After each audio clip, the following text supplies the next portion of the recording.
আসসালামু আলাইকুম everyone, this is Sheikh স্বর্ণ and welcome back to my channel. আজকে আমি আমার রাতের ডিনারটা আপনাদের সাথে শেয়ার করছি।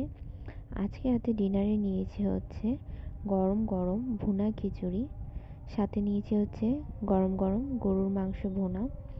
গরুর মাংস ভুনা দিয়ে কিন্তু ভুনা খিচুড়ি খেতে অসম্ভব মজা লাগে।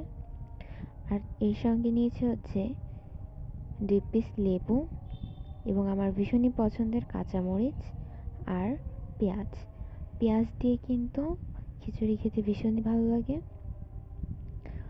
ইলিশ মাছ বা গরুর মাংস দিয়ে যে কোনোভাবেই খিচুড়ি রান্না করুন না কেন, তার সাথে কিন্তু পেঁয়াজ খেতে ভীষণই মজা লাগে। সো ভিউয়ার্স, যারা যারা আমার ভিডিও দেখেন, ভিডিও ভালো লাগলে কিন্তু ভিডিওতে অবশ্যই লাইক করবেন এবং নতুন নতুন ভিডিওর জন্য চ্যানেলটিকে অবশ্যই সাবস্ক্রাইব করবেন। মাংসটা ভীষণই সফট হয়েছে।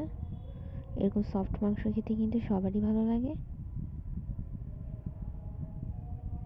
এখানে আমি 1 পিস তেল নিয়েছি। সো ভিউয়ার্স, আজকে ভিডিওটি অবধি। যারা যারা ভিডিও দেখছেন অবশ্যই চ্যানেলটিকে সাবস্ক্রাইব করবেন। আজকের মতন বিদায় নিচ্ছি। সবাই ভালো থাকুন, সুস্থ থাকুন। আল্লাহ হাফেজ।